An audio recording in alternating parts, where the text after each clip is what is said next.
नमस्कार. दीपक रेगे कथाकथन चॅनलवर तुम्हा सगळ्यांचं मनापासून स्वागत. मित्रांनो, तुम्ही आज ऐकणार आहात प्राध्यापक मिलिंद जोशी यांची वाडा ही कथा.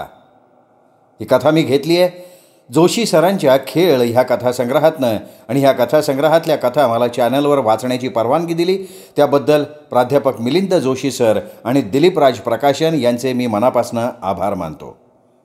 ऐकूयात प्राध्यापक मिलिंद जोशी लिखित वाडा. गाव जवळ यायला लागलं तशी अनंताच्या मनातली घालमेल आणखीन वाढली. पुण्यात आपलं रुटीन छान असतं. कामाचे व्यापच इतके असतात की विचार करायला वेळच मिळत नाही. गेल्या 30 वर्षात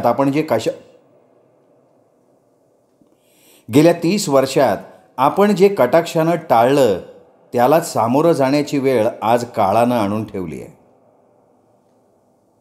कधी ना कधी हे घडणार होतंच. तो स्वतःची समजूत काढत होता. तरीही ते गाव, तो वाडा, तिथली माणसं, काळजाला चिरत राहणाऱ्या तिथल्या आठवणी गेली 30 वर्ष दूर राहूनही छळत आहेतच की आपल्याला. हा वाडा विकल्यानंतर तुटतील सगळे पाश. विचारांच्या तंद्रीत तो खिन्नपणे हसला. गावाच्या भल्या मोठ्या वेशीतनं गाडी आत घेताना 30 वर्षात गावात कसलाही बदल झालेला नाही हे त्याला जाणवलं. वेशीची दगडी कमान अस्ताव्यस्त झालेली होती. त्यावरचे दगड एकमेकांशी फारकत घेतलेल्या भावांसारखे विस्कटले होते. वेशीचा भला मोठा लाकडी दरवाजा जागोजागी कुजला होता. दरवाजा दिसताच त्याला दत्तू तेल्याची आठवण झाली. या वेशीच्या दरवाजाच्या मागच्या भल्या मोठ्या कोनाड्यात तो राहायचा. एक माणूस प्रशस्तपणे झोपू शकेल एवढा मोठा कोनाडा तो. मळकी पॅन्ट, मळका शर्ट आणि डोक्याला लाल रुमाल बांधलेला दत्तू तेली गावात कुणीही आलं की त्याचं सामान स्टँडवरून घरापर्यंत पोहोचवायचा. त्याच्या तोंडातल्या बिडीच्या थोटकातनं धूर निघत राहायचा. दोन्ही हातातलं आणि डोक्यावर कसलाही आधार न घेता ठेवलेलं सामान वागवत दत्तू तेली वेगानं चालत राहायचा. वेशीतून गाडी आत आल्यानंतर अनंतानं मागं वळून वेशीतल्या दरवाजाच्या मागे असलेल्या कोनाड्याकडे बघितलं. तो कोनाडा रिकामाच होता. त्याच्या काळजात सर्र झालं. उजवीकडे वळून तो ब्राह्मण आळीत शिरला. जुन्या कितीतरी आठवणी त्याच्या मनात फेर धरायला लागल्या. या चाळीत त्याचं बालपण गेलं होतं. उजव्या हाताचा सरपोतदारांचा वाडा. घरातल्या माणसांसारखाच हा भव्य आणि प्रशस्त वाडा तितकाच मजबूत सुद्धा. नंतर हा वाडा विधवांचा वाडा म्हणून ओळखला जायचा. सोवळ्या झालेल्या आणि लाल आलवण नेसून संध्याकाळी पदराखाली ठेवलेली जपाची माळ उडत अंगणापासून दरवाजापर्यंत फेऱ्या मारणाऱ्या चंद्रकला, सुभाक्का आणि रमाक्का त्याला आठवल्या. आंब्याच्या दिवसात या वाड्यातनं पाट्याच्या पाट्या आंबे आपल्या घरी यायचे. पंचामृत, गोडाधोडाचे आणि तिखटाचे काही पदार्थ आईने बनवले की मीच ते या वाड्यात नेऊन द्यायचो. काहीतरी हातावर ठेवल्याशिवाय या घरातनं माणूस कधी बाहेर पाठवला जात नसे. वाड्यात समृद्धी होती, पण तिला कारुण्याची फार मोठी किनार होती. सगळ्या कर्त्या पुरुषांचे मृत्यू ऐन तारुण्यात घडलेले. तरीही या 3 जावा जीवाभावाच्या मैत्रिणींप्रमाणे खंबीरपणानं या वाड्यात राहत होत्या. गाडीचा वेग कमी करत त्यांनी वाड्याजवळ गाडी नेत आत डोकावून बघितलं. लाल मुंडासं बांधलेला एक वयस्कर म्हातारा ओसरीच्या पायऱ्यांवर बसला होता. त्याच्या भोवती 4-5 पोरं खेळत होती. हाही वाडा विकला गेला असेल कदाचित. तो अस्वस्थ झाला. भानावर येत त्यांनी गाडीचा वेग वाढवला. नातूंचा वाडा, बापटांचा वाडा, धर्माधिकाऱ्यांचा वाडा बघत बघत पुढे जाताना त्याचं बालपण त्याच्या समोर खेळत होतं. तो देशमुखांच्या वाड्यासमोर आला. तो वाडा आपल्या मोठेपणाची साक्ष देत त्याच डौलात उभा होता. त्या वाड्याचा प्रत्येक चिरा मजबूत होता. त्यांनी बाजूला गाडी लावली. वाड्याच्या 7-8 दगडी पायऱ्या चढून तो वर आला तेव्हा ओसरीवरच्या झोपाळ्यावर बसलेले तात्यासाहेब त्याला दिसले. त्याला पाहताच करकरणाऱ्या झोपाळ्याचा वेग कमी करत तात्यासाहेब खाली उतरले. पांढरं शुभ्र धोतर, एकही सुरकुती न पडलेला स्फटिकासारखा गोरा चेहरा, पांढरे मागे वळवलेले दाट केस, या वयातही तोच ठामपणा. तात्यासाहेबांकडे बघताच अनंताला प्रसन्न वाटलं. अगं कोण आलाय बघितलंस का? अनंत आलाय, नानासाहेबांचा. तात्यासाहेबांनी आपल्या देशमुखी करड्या आवाजात यमुताईंना सांगितलं. पाण्याचा तांब्या घेऊन यमुताई बाहेर आल्या. काठापदराचं 9वारी स्वच्छ लुगडं, कपाळावर रुपया एवढं मोठं कुंकू, भल्या मोठ्या पांढऱ्या शुभ्र आंबाड्यावर मोगऱ्याच्या फुलांचा माळलेला गजरा, अशा रूपातल्या यमुताईंकडे बघताच अनंताला त्याच्या आईचीच आठवण झाली. दमलास का रे बाबा प्रवास करून? ड्रायव्हर आणलायस का स्वतःच गाडी चालवत आलास? यमुताईंनी विचारलं. नाही, दमलो नाही आणि ड्रायव्हरही नाही आणला, मीच गाडी चालवत आलोय. गरम गरम पोहे करते, खाऊन घ्या आणि मग बसा हां तुमची कामं करत. असं म्हणत यमुताई दरवाजाचा आधार घेत स्वयंपाकघरात गेल्या. हातपाय धुवून घे, मग बोलत बसू हां, तात्यासाहेब म्हणाले. अंगणातला तो भला मोठा पितळेचा तांब्या आणि स्वच्छ घासलेलं तांब्याचं घंगाळं बघताच चिंचेनं तांब्या पितळेची भांडी घासून लख्ख करणाऱ्या आईची त्याला पुन्हा एकदा आठवण झाली.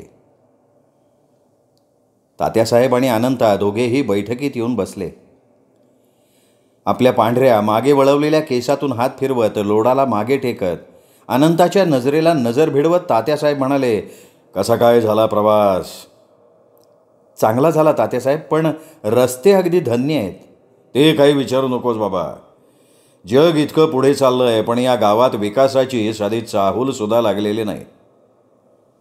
किती दिवसांची सुट्टी काढून आलायस? 2-3 दिवसांची काढली आहे. रविवारी संध्याकाळी परत जाईन म्हणतो पुण्याला. 2-3 दिवसात वाड्याचा व्यवहार होईल असं वाटतोय. ही पार्टी महामुश्किलीनं तयार झाली आहे, नाही तर कोणी तयारच नव्हतं तुमचा वाडा विकत घ्यायला. एकेका वास्तूचं दुर्दैव असतं बघ, तसं तुमच्या वाड्याचं झालं. जीव देणाऱ्या माणसांचा वाडा, अशीच या वाड्याची ओळख राहिली आहे. त्यामुळे माणसं संध्याकाळी वाड्यासमोरून सुद्धा जात नाहीत. भाडेकरू मिळण्याचा तर प्रश्नच येत नाही. हे सांगताना तात्यासाहेबांचा आवाज गहिवरला. खरंय ते, असं म्हणत अनंता शांत झाला. दोघे बराच वेळ शांत होते. पोहे तयार आहेत, या ओसरीवर. बैठकीत माणसं सारखी ये जा करत असतात. असं यमुताईंचं बोलणं कानावर पडलं तेव्हा ते दोघंही भानावर आले. चला पोहे खाऊन निघूया तुझ्या वाड्याकडे, तात्यासाहेब म्हणाले. त्या दोघांच्या हातात पोह्यांच्या बशा ठेवत यमुताई म्हणाल्या, तुझ्या आईची आठवण येत नाही असा एक दिवस जात नाही बघ. साक्षात लक्ष्मी होती ती. काय परवड झाली तिच्या आयुष्याची, तुमच्या कुटुंबाची. त्यांना हुंदकाच दाटून आला. अगं काय हे, तो पोरगा सगळं विसरण्याचा प्रयत्न करतोय आणि तू मात्र पुन्हा पुन्हा त्या सगळ्या गोष्टींची आठवण करून देतीयस. नाही हो, खपली काढण्याचा उद्देश नव्हता माझा, पण ह्या पोराला पाहिलं आणि आठवलं हो सगळं. पदराच्या टोकानं डोळे पुसत यमुताई शांत उभ्या राहिल्या. अनंतालाही गहीवरून आलं. पोहे खाऊन झाल्यानंतर तात्यासाहेब म्हणाले, एकदा तुमच्या वाड्यावर जाऊन येऊया. मी आजच साफसफाईची माणसं लावली आहेत. व्यवहार झाल्यानंतर त्यांना आपली वास्तू देताना निदान आपण स्वच्छ तरी करून दिली पाहिजे. बरोबर आहे तात्यासाहेब तुमचं, अनंता यात्रिकपणे म्हणाला. ते दोघेही तात्यासाहेबांच्या वाड्याबाहेर पडले. वाड्याकडे जाताना भेटणारी गावातली माणसं त्यांना मोठ्या अदबीनं रामराम म्हणत होती. एका हातात धोत्राचा सोगा आणि दुसऱ्या हातात काठी घेतलेले तात्यासाहेब मान हलवून त्यांच्या नमस्काराला प्रतिसाद देत होते. धुळीनं माखलेल्या त्या रस्त्यावरून चालताना अनंताला आपल्या बालपणीच्या पाऊलखुणा दिसत होत्या. वाडा जसजसा जवळ येत होता तशी तशी त्याची घालमेल वाढत होती. पावलं जड होत होती. इथून मागे फिरावं, पुण्याला परत निघून जावं असं वाटत होतं. मनाचा हिया करून जवळजवळ 30-35 वर्षांनी आपण आलोत, तेव्हा आपण पळायचं कशासाठी? तो स्वतःला बजावत होता. तात्यासाहेबांबरोबर निर्विकारपणे चालत होता. ते दोघे अनंताच्या वाड्यासमोर येऊन उभे राहिले. त्या चिरेबंदी वाड्याचे केवळ पोकळ वासे उरले होते. दगडी पायऱ्यांचे दगड लोकांनी काढून नेले होते. त्या वाड्याचा भला मोठा लाकडी दरवाजा एखाद्या जर्जर वृद्धासारखा भासत होता. वाड्याचा कोरीव मोठा लाकडी उंबरा पार कुजून गेला होता. दरवाजाची चौकट मोडकळीला आली होती. एकेकाळी वैभवात नांदणाऱ्या त्या वाड्याचं आजचं रूप बघून त्याच्या काळजाचं पाणी पाणी होत होतं. ते दोघेही कसेबसे पायऱ्या चढत कोणत्याही क्षणी कोसळेल अशा चौकटीतनं आत आले. आत भिंती शिल्लक नव्हत्याच. ढिगारे होते ते मातीचे आणि दगडांचे. एरवी झरोक्यातून डोकावणारा सूर्य छप्पर कोसळलेल्या वाड्यात बिनधास्त घुसला होता. कोंदटसा उग्रवास सर्वत्र भरून राहिला होता. कबुतरांनी आपलं बिस्तर मांडलं होतं. त्यांचे कर्कश आवाज नकोसे वाटत होते. जाळ्या जळमटांनी जागोजागी साम्राज्य निर्माण केलं होतं. या वाड्यात आपलं बालपण गेलं. काय दशा झाली आहे या वाड्याची. एरवी या वाड्यात येताना माणसं आदबीनं यायची, दबकून वागायची. घसटीतल्या माणसांशिवाय कोणालाही ओसरीच्या पुढे प्रवेश नव्हता. गाड्या माणसांचा राबता असला तरी ते सुद्धा बिचकत बिचकत वाड्यात वावरायचे. या वाड्यात कितीतरी खोल्या होत्या. आत्याची खोली वेगळी, आजीची वेगळी, बाळंतिणीची वेगळी, आईची वेगळी. देवघर, स्वयंपाकघर, मधली ओसरी, पुढचा वाडा माणसांचा, मागे जनावरांचा. एवढी प्रशस्त जागा आणि खोल्या होत्या. आता फक्त माती आणि दगड. एक भला मोठा चौकोनी लाकडी खांब शेवटच्या घटका मोजत होत्या. याच खांबाला मोठ्या दोरखंडानं भली मोठी रवी बांधलेली असायची. तो दोरखंड ओढत ओढत मोठ्या पातेल्यातलं ताक घुसळणाऱ्या आईची छबी त्याच्या डोळ्यांसमोर तरळून गेली. माणसं नसली की वास्तूचं असं वैराण वाळवंट होऊन जातं बघ, तात्यासाहेब म्हणाले आणि अनंतानं फक्त मान हलवली.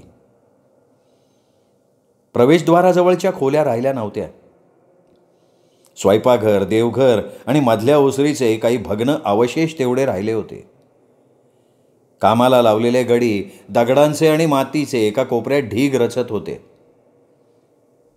तो आणखीन आत जायला निघाला तेव्हा तात्यासाहेब म्हणाले, आत काहीही नाहीये, सगळं पडायला झालंय. तुझा नुसता धक्का लागला तरी कोसळू शकतं, इतकी वाईट अवस्था झाली आहे भिंतींची. तात्यासाहेब, एकदा व्यवहार झाल्यानंतर कोण येतोय इथे परत? राहिलंय का इथे परत येण्यासारखं? पण आई नानांच्या आठवणी आणि हा वाडा काही केल्या जात नाही हो मनातनं. खरंय खरंय पोरा तुझं. तू परगावी तरी असतोस, मला तर रोज या वाड्यासमोरून जावं लागतं. या वाड्याशी माझे 3 पिढ्यांचे संबंध, माझं काय होत असेल सांग. अनंता मातीच्या एका ढिगाऱ्यावर चढला.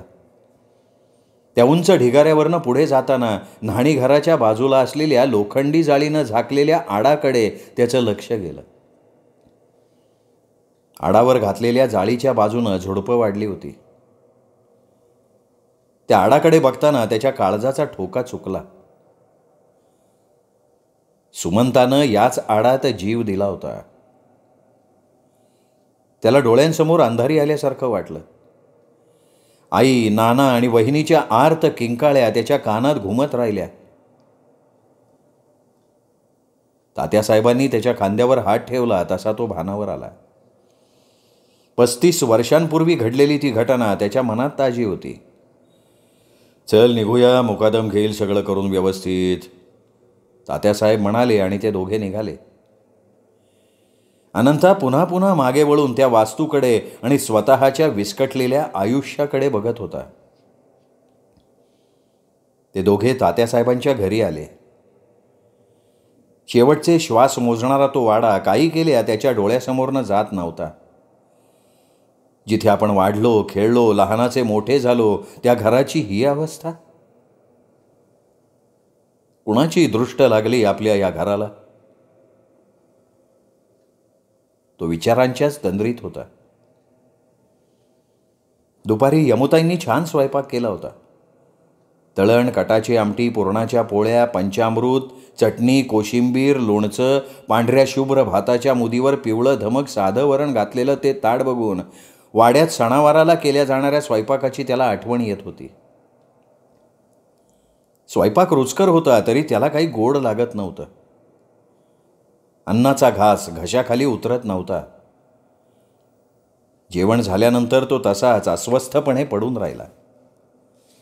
अंधार दाटायला लागला तशी त्याच्या मनातली अस्वस्थता आणखीनच वाढायला लागली.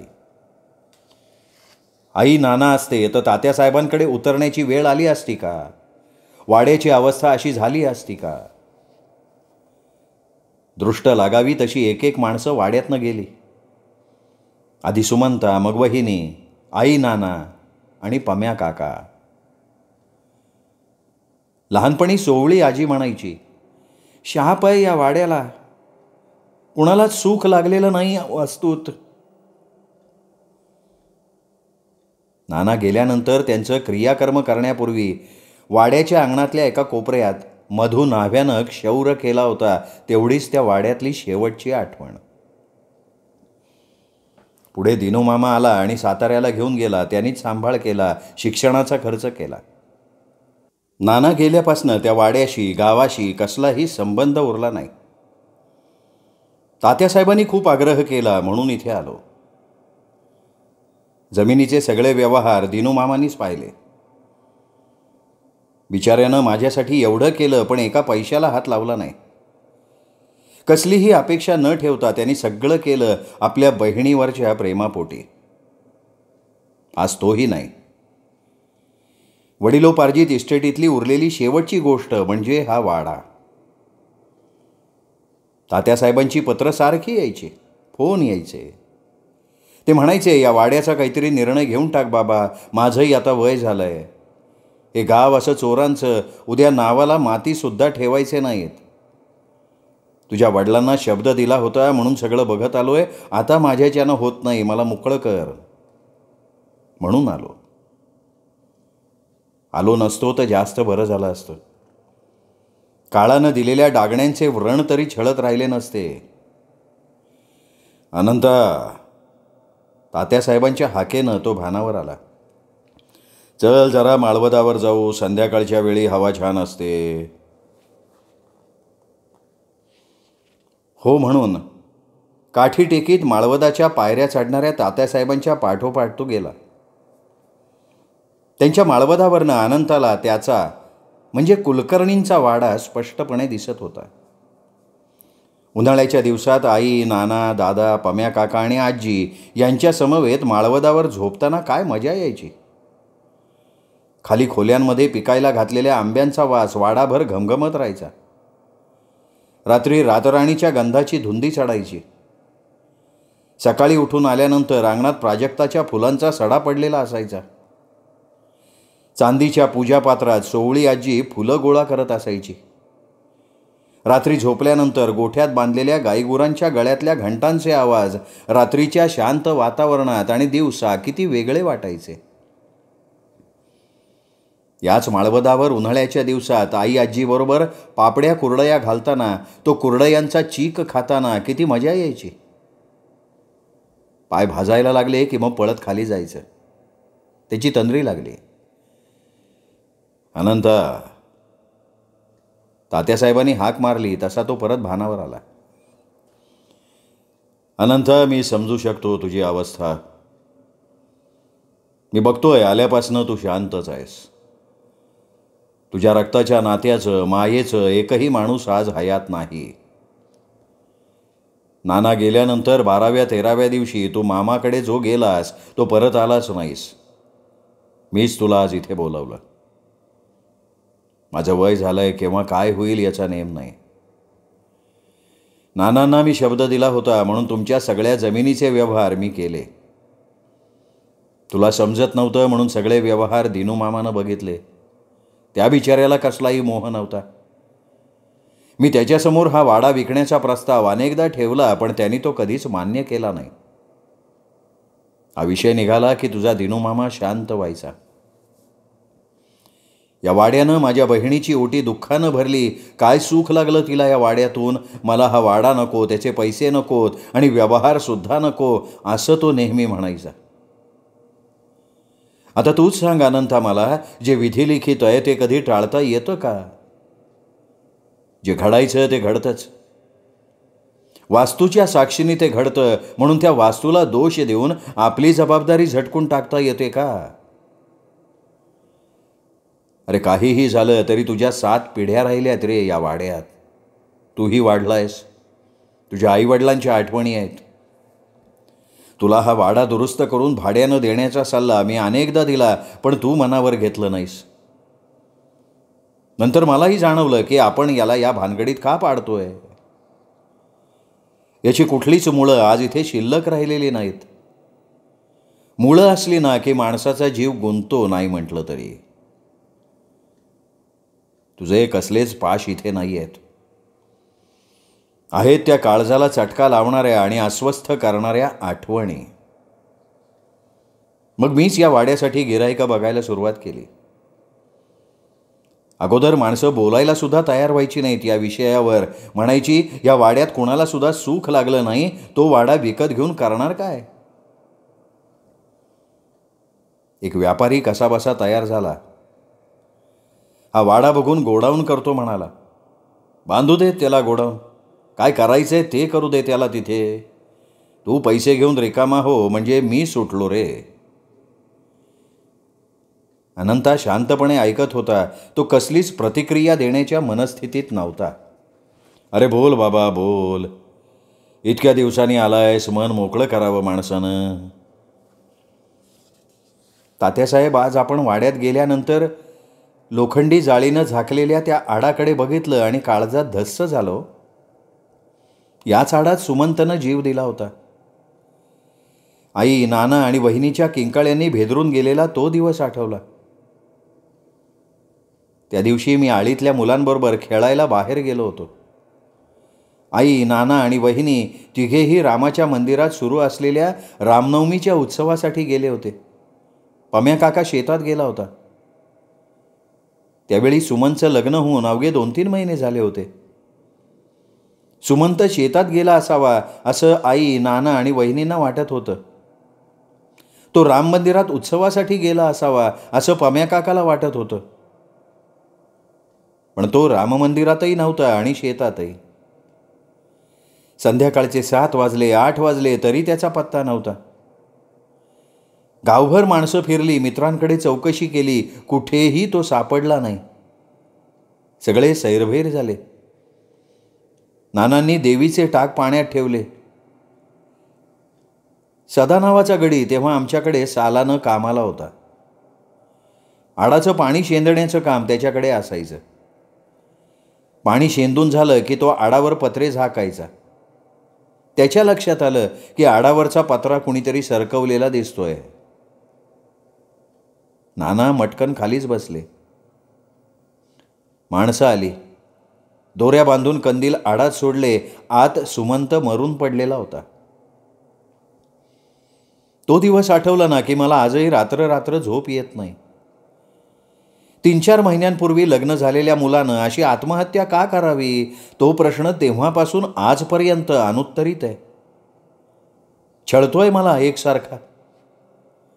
माझ्या थोरल्या भावानं सगळं काही चांगलं असताना असं अचानक लग्नानंतर 3-4 महिन्यात स्वतःचं आयुष्य का संपवावं. नंतर वहिनीनी 3-4 महिन्यांनी पुन्हा तेच करावं. या कशाचीही संगती लागत नाही तात्यासाहेब. तात्यासाहेब, त्यावेळी मी लहान होतो. आई, नाना हा विषय माझ्यासमोर टाळायचे.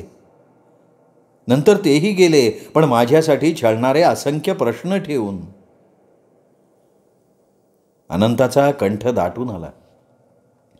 शांत हो अनंत. जे घडून गेलं ते गेलं. त्या प्रश्नांची उत्तरं शोधून आज काय मिळवणार आहेस? झालं गेलं गंगेला मिळालं असं समजायचं आणि शांत राहायचं. असं म्हणून तात्यासाहेबांनी त्याच्या हातावर आपले हात ठेवले.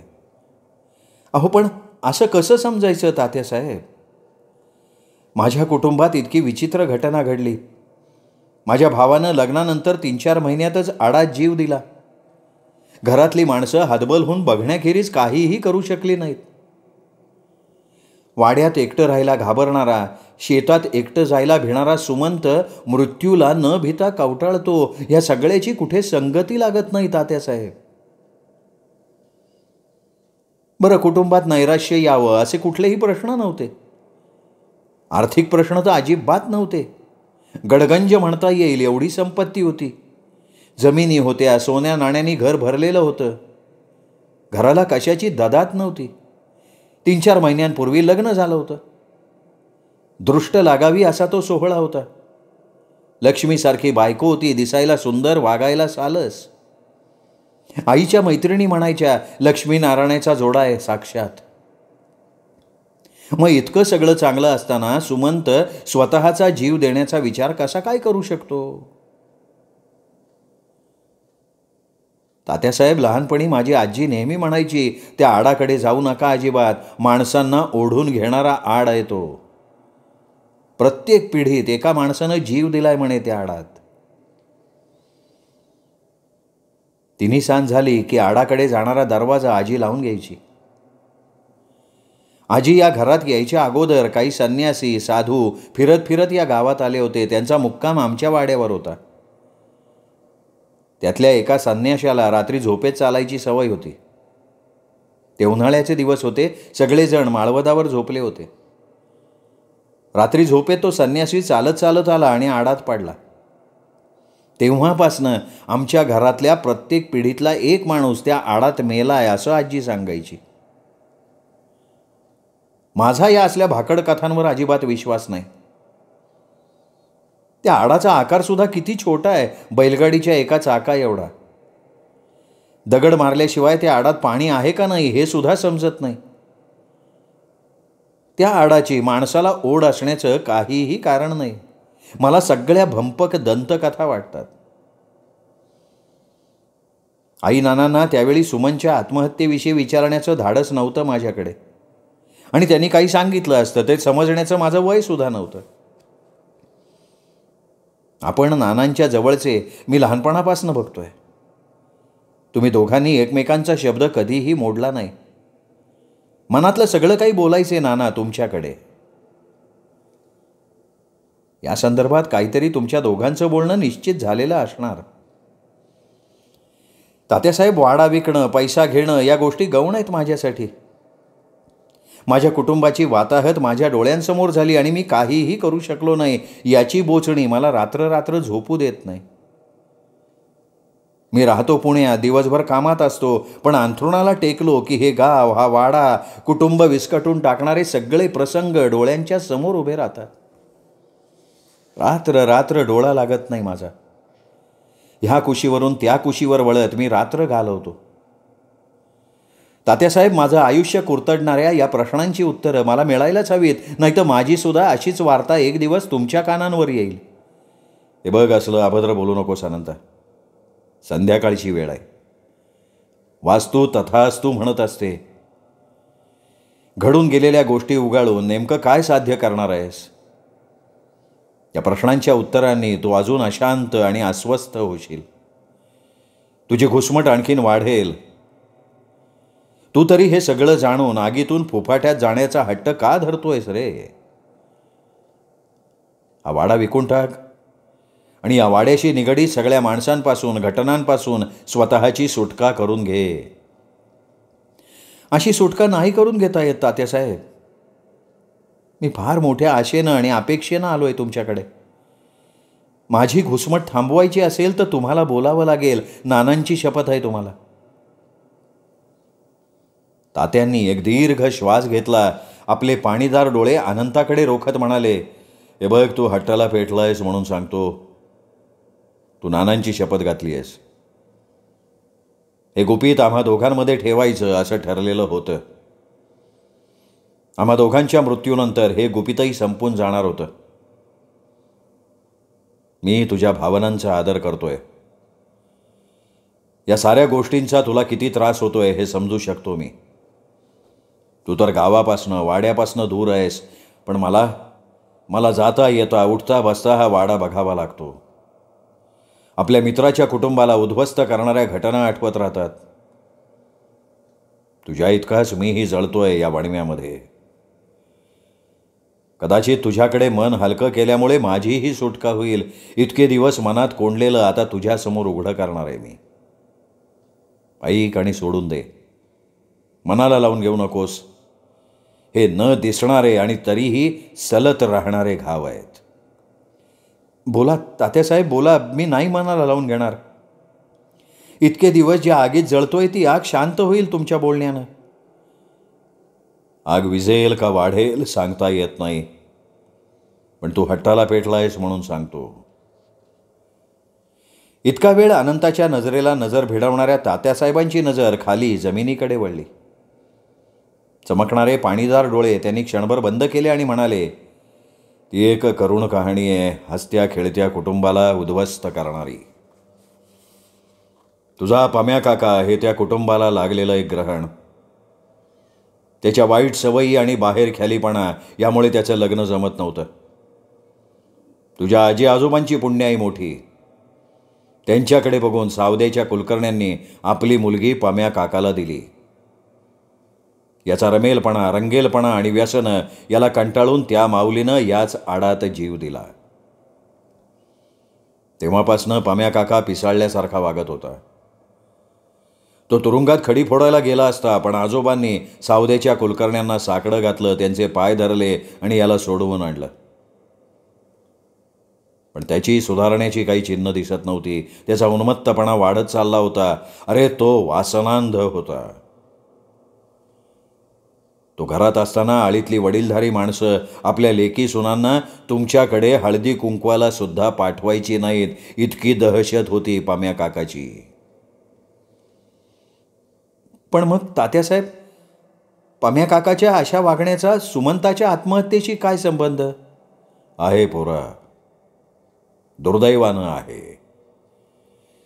पम्या काका तुझ्या वडिलांचा धाकटा भाऊ. तुझे आजोबा गेल्यानंतर तुझ्या वडिलांनी त्याला खूप सांभाळून घेतलं. त्याच्या चुकांवर पांघरूण घातलं. त्याला भावाचं, वडिलांचं प्रेम दिलं. पण त्या चांडाळाला त्याची थोडीसुद्धा चाड नव्हती. त्याच्या बायकोनं जीव दिला. पोरबाळ नाही म्हणून सतत तो अस्वस्थ असायचा. इस्टेटीसाठी नानांशी सतत भांडायचा, वाटण्या करा म्हणायचा. पण तुझ्या आजोबांनी जाताना नानांना बजावलं होतं, त्याला एकही छदाम देऊ नकोस, तो वाट लावेल घरादाराची. तरीही नाना त्याला सांभाळत होते. पण त्याचा बाहेर ख्यालीपणा, रंगेलपणा अजिबात कमी झाला नव्हता.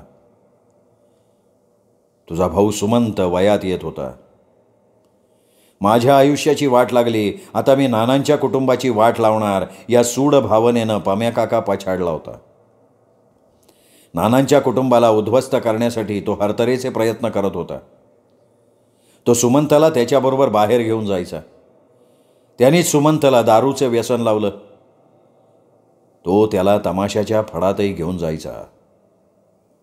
सुमंतला त्यांनी बायकांचा नाद लावला. दोघे 2-2 दिवस घराच्या बाहेर असायचे. नानाला खूप काळजी वाटायची. नाना माझ्याकडे येऊन रडायचे आणि म्हणायचे, अरे, मी काय कुणाचं वाईट केलं म्हणून माझ्या नशिबाला हे भोग आलेत. माझा पोरगा माझ्या समोर हाताबाहेर चाललाय, पण मी काहीही करू शकत नाही. सुमंत मुळात खूप शांत आणि सुस्वभावी मुलगा होता. पण पम्या काकानं अशी कुठली जादू केली माहिती नाही, हा चांगला पोरगा त्याच्या नादात वाहवत गेला. या साऱ्यातून मार्ग काढण्यासाठी मी आणि नानांनी एक पर्याय शोधून काढला, सुमंताच्या लग्नाचा. देशपांडेंची सुमा आम्ही त्याच्यासाठी पसंत केली. मला आठवतं आहे सुमंतचं लग्न. अरे किती थाटात झालं होतं. तुझी सुमा वहिनीसुद्धा देखणी होती, लाखात एक अशी पोरगी होती. तिच्या घरात येण्यामुळे घरातलं सगळं अमंगळ निघून जाईल असा विश्वास नानांना वाटत होता, पण नियतीच्या मनात काही और होतं. तात्यासाहेबांनी पुन्हा एकदा दीर्घ श्वास घेतला. आपल्या कुटुंबाच्या वाट्याला आलेलं प्राक्तन ऐकताना अनंता सुन्न झाला होता. सुमंत आणि सुमीचा संसार सुरू झाला, पण पम्या काकाची वाईट नजर सुमीवर होती. आई, नाना, सुमंत आणि सुमीला हे चांगलं माहिती होतं. पम्यापासून तिला जपण्यासाठी ते सगळे प्रयत्न करत होते. ही गोष्ट अशी होती की घरात मोकळेपणानं बोलण्याची सोय नव्हती. बाहेर बोलण्याचा प्रश्नच नव्हता. तोंड दाबून बुक्क्यांचा मार अशी सगळ्यांची अवस्था होती. एकदा तर त्या नराधामानं हौदावर धुणं धुत असताना तिचा हात धरला. ती जीवाच्या आकांतानं ओरडली. नाना धावत आले. नानांनी त्याचं मुस्काड फोडलं. घरातली गडी माणसं पळत आली. बाहेरच्या लोकांसमोर बेआबरू झाली. सुमंत शेतात गेला होता. आल्यानंतर त्याला सगळा प्रकार समजला, पण तो कमालीचा भित्रा होता. पम्या काकाला जाब विचारण्याचं धाडस त्याच्यात नव्हतं. नानांनी त्या दिवशी वाड्यावर हजर असणाऱ्या सगळ्या गडी माणसांना बजावलं, माझी शपथ आहे तुम्हाला, वाड्यातल्या गोष्टी वाड्यातच राहू द्यात. वर्षानुवर्ष तुमच्या घरचं अन्न खाणाऱ्या गडी माणसांनी शब्द पाळला. मी सोडलो तर बाहेर ही गोष्ट माहीत व्हायचा प्रश्नच नव्हता. नानांचा मी जीवाभावाचा मित्र, त्यामुळे ते प्रत्येक मनातली गोष्ट मला सांगायचे, मोठ्या विश्वासानं सांगायचे. घरातलं वातावरण या सगळ्या प्रकारामुळे खूप गंभीर असायचं. तुझी आई नेहमी आजारी असायची. दमा तिच्या 5वीला पुजलेला होता. या सगळ्या प्रकारात सुमीची खूप घुसमट व्हायची. एका दहशतीखाली ती या घरात वावरत होती. एकदा सुमीला आणि सुमंतला मी माझ्या घरी बोलवून घेतलं. नानांनी त्यांच्यासाठी वेगळा वाडा घ्यायची तयारी दाखवली होती. ते दोघं वेगळे राहिले तर प्रश्न सुटतील असं नानांना वाटत होतं. सुमी आमच्या घरी आली तेव्हा हिच्या गळ्यात पडून खूप रडली. तिला वाटत होतं सुमंतनं जाऊन जाब विचारावा पम्या काकाला, का असं वागलास माझ्या बायकोशी म्हणून. सुनेशी असं वागताना तुला लाज कशी वाटली नाही हे विचारावं असं तिचं म्हणणं. पण सुमंतचा तो स्वभाव नव्हता. त्या दिवशी सुमी खूप त्राग्यानं बोलली. असला भित्रा नवरा बघून देण्यापेक्षा वडिलांनी विहिरीत ढकलून दिलं असतं तर जास्त बरं झालं असतं. नवरा भित्रा असल्यावर कुणीही टाकणारच बाईवर हात. आज घरातल्या माणसांनी हात टाकला, उद्या बाहेरची माणसं हात टाकायला कमी करणार नाहीत. तिचा राग स्वाभाविक होता. मी तिला माझ्या परीनं समजावलं, सांगितलं सगळं व्यवस्थित होईल, तुम्ही वेगळे राहा. या प्रसंगानंतर सुमी आणि सुमंतमधली दरी वाढत गेली. ती त्याला सारखी घालून पाडून बोलायची. तो घुसमटत राहिला. काकाला जाब विचारण्याचं धाडस नव्हतं आणि बायकोला तोंड दाखवायला जागा नव्हती. या प्रसंगानंतर तो शांत शांत असायचा. कुठेही जायचा नाही, कोणाशी बोलायचा नाही. लग्नानंतर 2 महिन्यातच त्यांच्या संसाराची ही अवस्था झाली होती. सुमीची असहाय्य नजर त्याला जाळत असायची.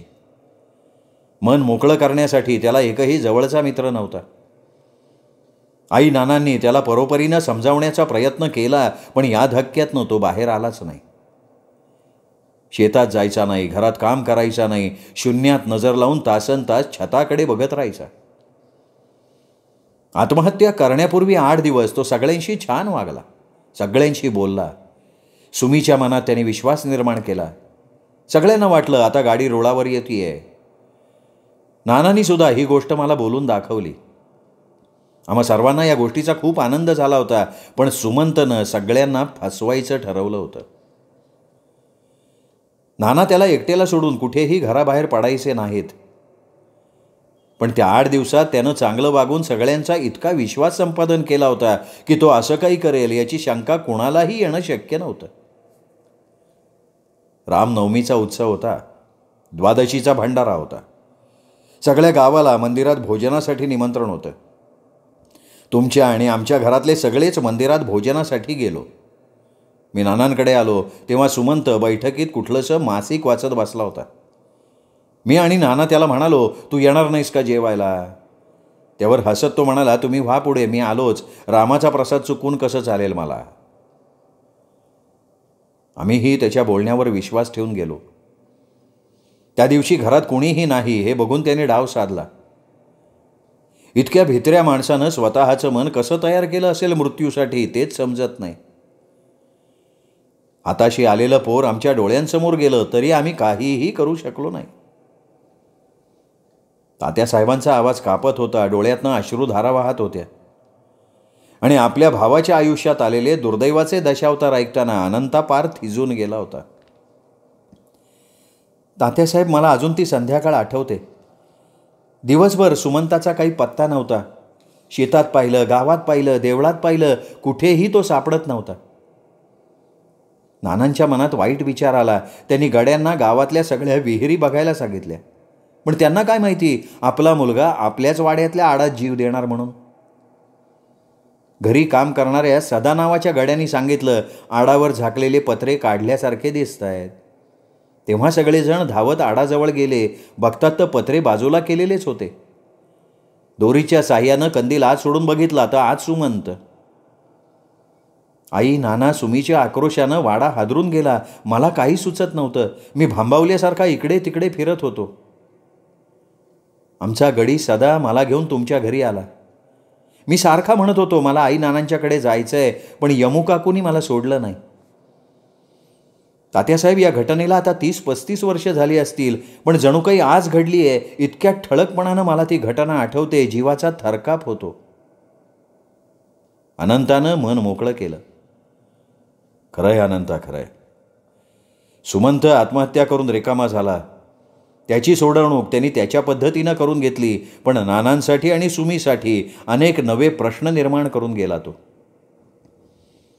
जरा सावरल्यावर एक दिवस नाना माझ्याकडे आले आणि म्हणाले, मी सुमीचा पुनर्विवाह करून द्यायचा असं ठरवलंय.